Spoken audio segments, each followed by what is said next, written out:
Section 1. You will hear a conversation between two students. The students are talking about a house they might rent. Now you have some time to look at questions 1 to 6.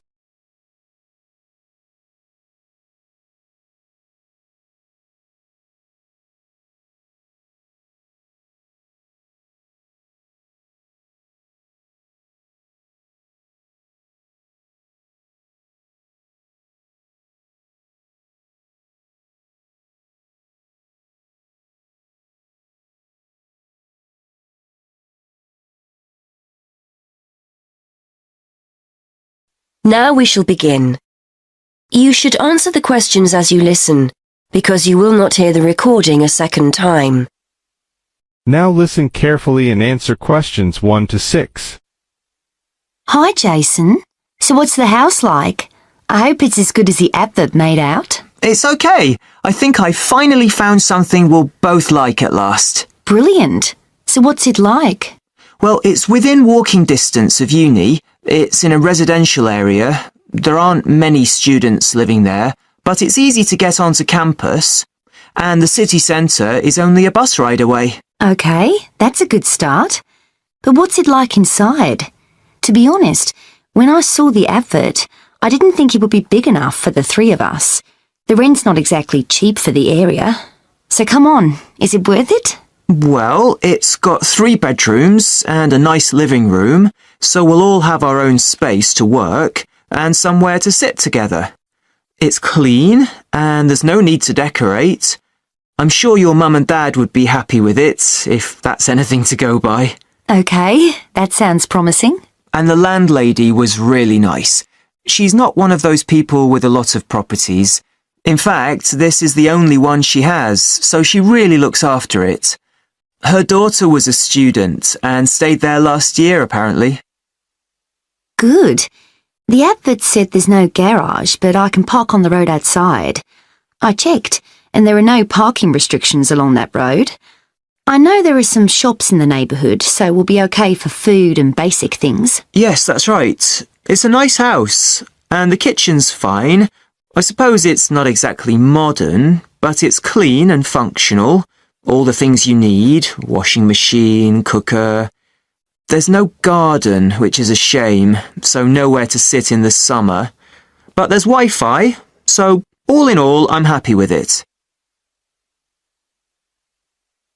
Before you hear the rest of the conversation, you have some time to look at questions 7 to 10.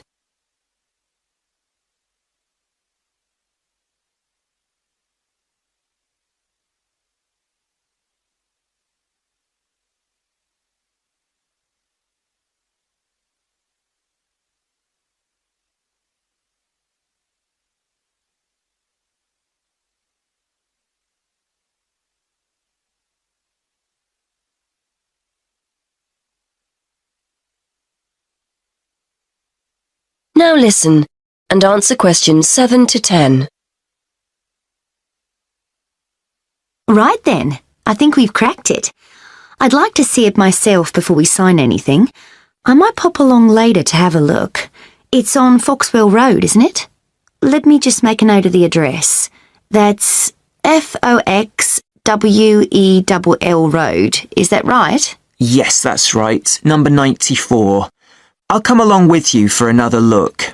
So you know what the rent is, don't you? £430 a month. I know that's £50 a month more than we were expecting to pay, but I think it's worth it. It sounds reasonable, especially if it's in a nice area. And we need to pay a deposit as well, don't we? According to the ad, that's 1 month rent in advance. Yes, that's right. That's normal when you rent, so I was expecting it. You'd better give the landlady a ring if we want to have a look round. Why not give her a call and see if she's free later? Okay, good idea. What's her number? It's a mobile number, 01764 445 328. Right, I'll phone her now. Hopefully she'll be free and we can go over there this evening. That is the end of section 1. You now have half a minute to check your answers.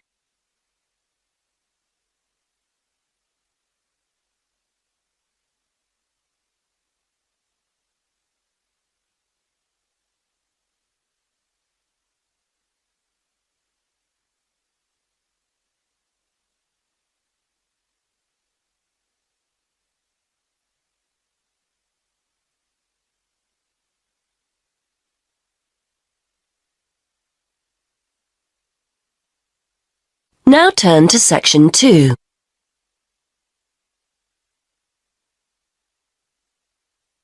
Section 2. You will hear a presenter on a radio phone-in show. The presenter is talking to a woman who was bitten by a poisonous spider. Now you have some time to look at questions 11 to 15.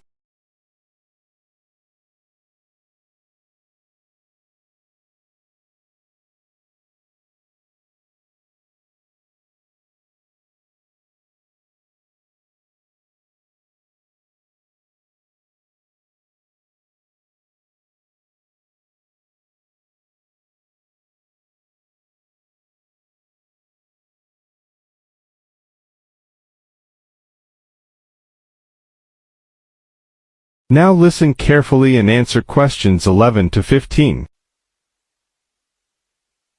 Today we're continuing our Traveller's Tales. On the line we have Amanda Toddington, who had quite a nasty experience in Australia last year. Isn't that right, Amanda? Yes. My husband and I were on holiday and we were staying at a friend's house on the coast near Brisbane. It was towards the end of the holiday and I was about to go into the garden and enjoy my breakfast. I walked out into the kitchen, slid my left foot into my shoe and felt a tiny sting. It was pretty painless, but I shook the shoe off my foot and saw this tiny spider running out as the shoe hit the wall. Anyway, not being an expert, I presumed the worst, that I'd been bitten by something that was going to kill me, and I completely lost control. I don't think I've ever screamed so much in all my life. We'd been told beforehand to always check our shoes before putting them on, as it's a common way to get bitten. So I suppose it was my own fault, really. So what was it that had bitten you? Tony, that's our Australian friend, he immediately asked me if I knew what had bitten me, and I pointed to the corner of the room where I'd last seen the spider.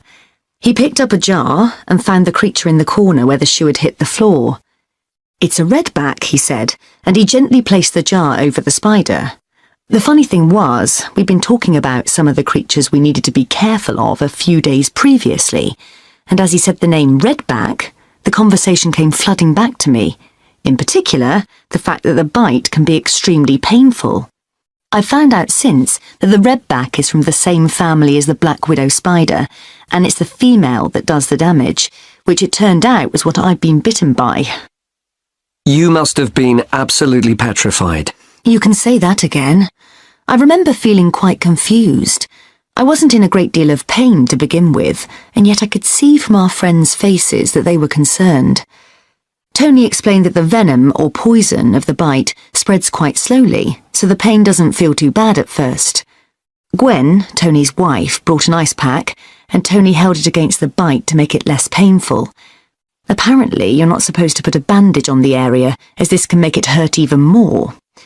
Tony tried to put my mind at rest by explaining that this was quite a common bite, that the hospital would have an antivenom, and that everything would be okay. But I was beginning to panic. We were flying back to the UK the next day, and I really didn't know what to do. Now you have some time to look at questions 16 to 20.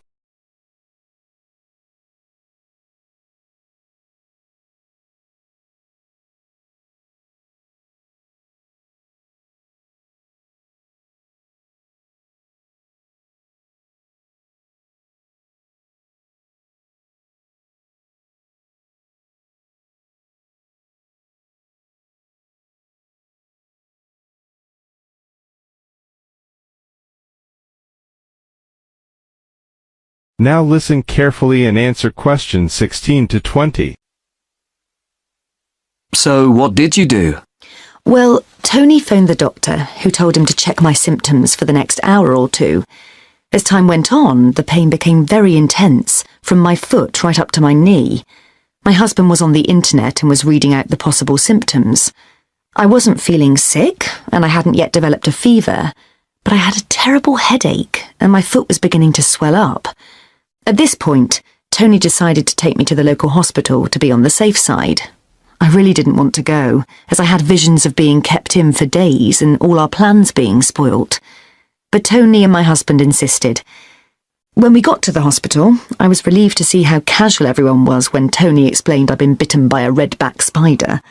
They told me to take a seat and got on with their work. And did you receive any treatment? By the time I got to see a doctor, the pain was very intense indeed, and I was getting quite upset. The doctor decided to give me a dose of an antivenom, which he assured me would eventually deal with the problem. Unfortunately, he also explained that it wouldn't have an immediate effect, and the symptoms might last for several days. But the story has a happy ending. My husband managed to book us onto another plane 1 week later. And even better news was that the symptoms of the bite finally cleared up after about 24 hours. Within a couple of days, I was back to normal again. So thanks to the spider, we managed to extend our holiday by a week.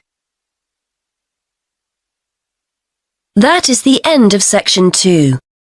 You now have half a minute to check your answers.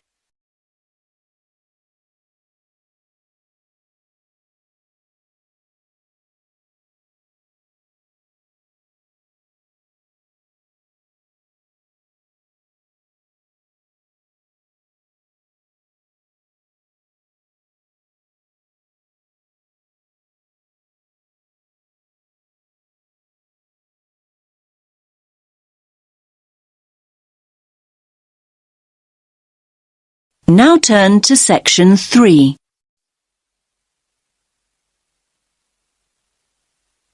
You will hear a tutor giving advice to a student. First, you have some time to look at questions 21 to 28.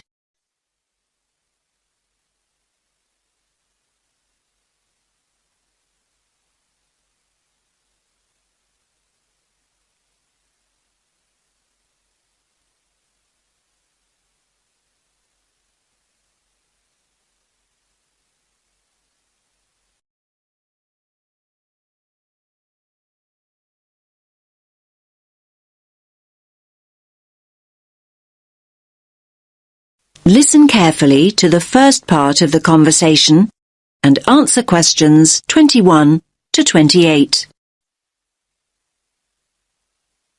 Hi, Leo. What is it you wanted to ask me about? I'm worried about the exams.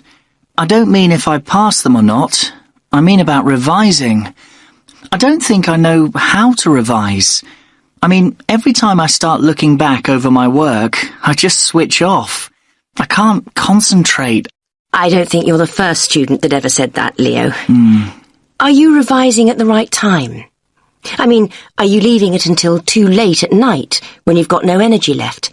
It's hard to achieve anything when you're exhausted. No, not really. It doesn't seem to make any difference what time it is. Well, are you worrying too much about the subjects you feel you're not very good at? I mean, are you revising only what you find difficult? I guess I am doing that. Isn't that the best approach to revision? Not necessarily. I'd say it's better to revise something you enjoy and something you feel confident about first. That'll get you into the swing of things, and then you can go on to more challenging things. Anyway, you have to think about the whole purpose of revision. Is the objective to do as well as you possibly can in your strong subjects, or to bring your weaker subjects up to an acceptable level? I'm not sure I see the point of revising what I think I'll pass anyway. But revising a stronger subject might mean getting an A grade rather than a B. That might be more rewarding and beneficial in the long run. You might look back and feel a greater sense of pride in getting a couple of A grades than you would about scraping through 3 or 4 other subjects. Yes, I see what you're saying. I hadn't thought about it like that before. I'm not saying that that's what you should do. I'm trying to help you see the possibilities. Yes, I see that. Do you think I should accept that there are 1 or 2 subjects I'll fail and just forget about them? Oh, I wouldn't want to give you that advice. I think you should go into each of the exams at least hoping for a pass grade. My advice would be to set a time limit on how long you'll spend on each subject.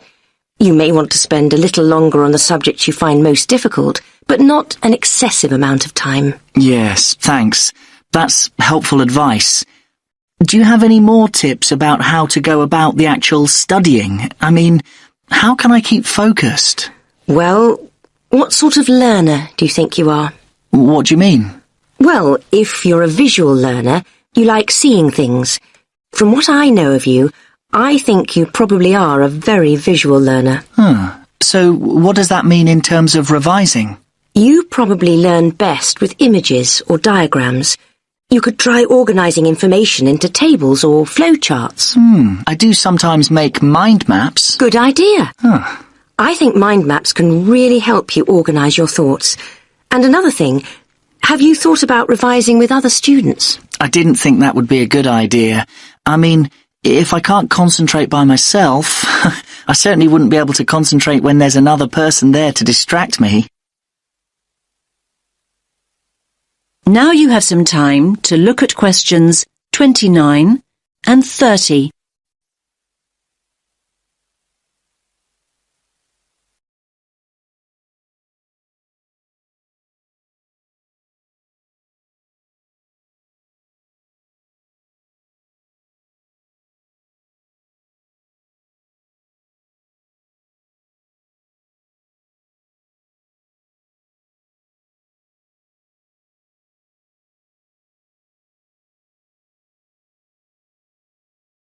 Now listen to the rest of the conversation and answer questions 29 and 30.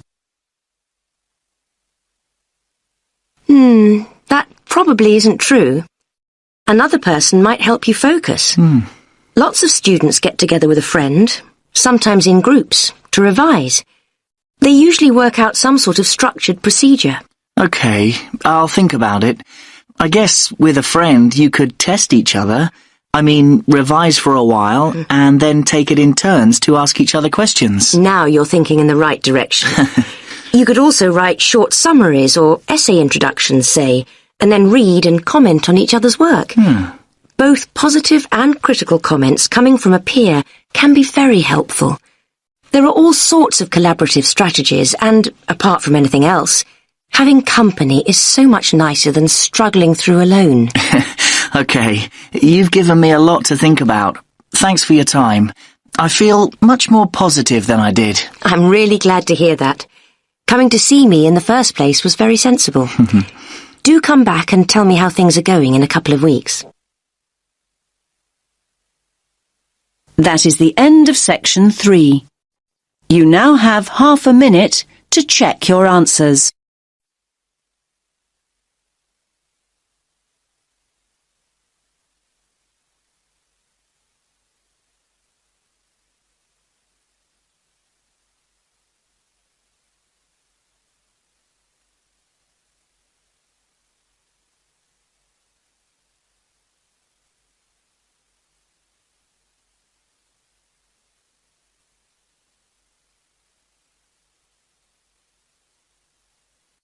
Now turn to section 4.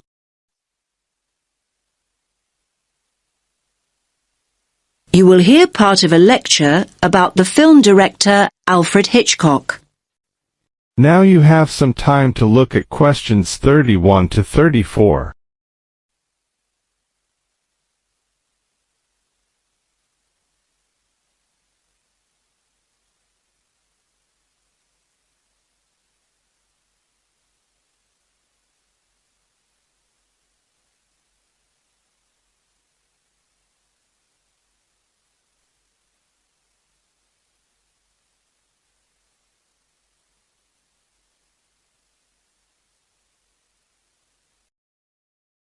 Now listen carefully and answer questions 31 to 34.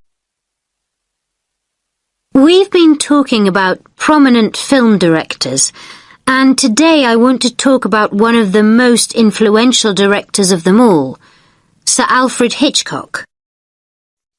I doubt there's anyone here who hasn't seen at least one of his movies. Let me give you some film titles. Put your hand up if you've seen it. Okay. The Birds, Vertigo, Rear Window, The 39 Steps, Marnie, and of course, the most famous of them all, Psycho. Okay, good. I can see you're all familiar with Hitchcock then. Now people assume that Hitchcock was from America, perhaps because he spent so much of his life working in Hollywood, but he was in fact born in London in 1899. He didn't actually emigrate until he was 40 years old. Most film critics would agree that Hitchcock had a huge impact on cinema. And you may be surprised to learn that he started making movies as early as the 1920s, when most films were silent. His first attempt, in 1922, actually ended in disaster. The film was ironically called Number 13, and production stopped at a late stage due to financial problems. But before he left Britain in 1939, he'd already made classics like Blackmail, the first film with sound made in Britain, The Man Who Knew Too Much, and The 39 Steps, and he was considered Britain's top director. So why was Hitchcock so influential? To start with, he pioneered techniques, especially in the genre of the psychological thriller. He was known as the master of suspense. During a career that spanned more than half a century, Hitchcock created a distinctive, perhaps unique style. One of his innovations was to use a camera the way a person watching would. This gave filmgoers the sense that they were voyeurs rather than just viewers. He exploited camera angles and used innovative editing techniques to build suspense and maximize anxiety. His eye for detail was astonishing. Did you know that the famous scene in Psycho in which Marion is murdered in the shower took a whole week to film? Yes, a scene little more than a minute long. There were around 60 camera positions, and the set had to constantly be deconstructed and reconstructed. Today, that kind of almost obsessive perfection simply wouldn't be cost-effective. A week filming one scene would blow the budget. Now you have some time to look at questions 35 to 40.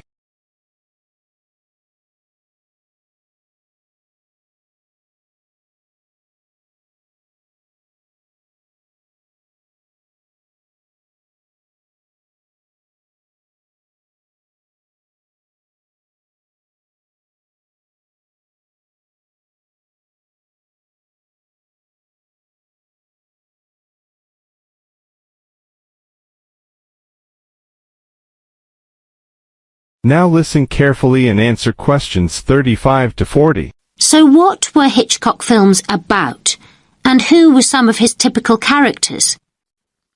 It would be wrong to say that Hitchcock made horror movies, suspense movies or psychological thrillers, but not horror. Hitchcock rarely showed acts of violence. The effort went into building up tension, creating a sense of unease. The viewers know that something terrible is going to happen. They don't need to actually see it. Although his stories feature psychopaths, murderers and fugitives on the run, the real strength of his work is the complex examination of his characters. His movies borrow many themes from psychoanalysis, so it's not surprising that his masterpiece is called Psycho. However, a recurring theme in Hitchcock's stories is the twist ending. That's when the story ends in the way viewers least expect it to. I mean, the good guy turns out to be the bad guy, for example. Think of Psycho. It's the element of surprise that makes the end so creepy. Now, Hitchcock's movies feature many other elements of surprise. Daring elements, in fact. Again, I'll refer to Psycho. Marion is the principal character, and it is her that the viewer relates to and empathizes with.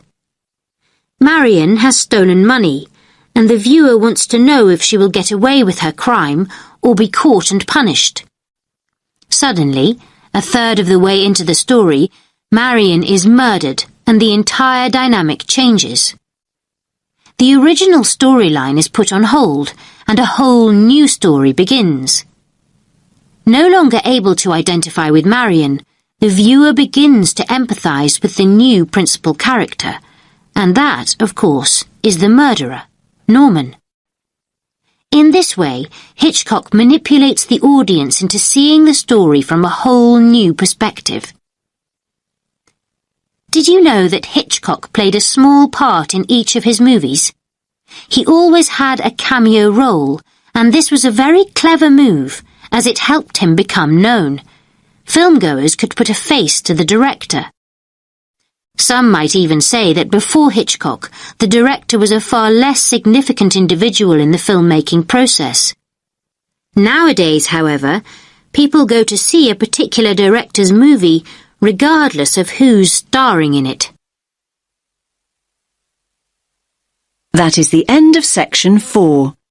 You now have half a minute to check your answers.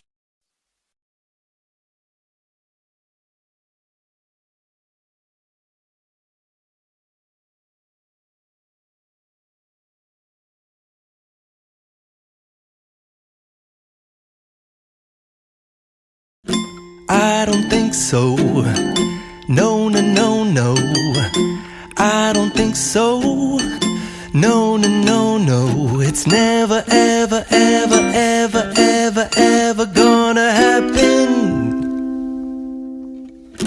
I don't think so. No, no, no, no. I don't think so. No, no, no, no. It's never, ever, ever, ever, ever, ever gonna happen. I don't think so. No, no, no, no. Maybe someday you'll have it your way. Maybe someday it'll all work out. Until then, nope, a nope, a nope, a nope, definitely nope, a nope, nope, a nope. Probably never, ever, ever, ever, ever, ever gonna happen.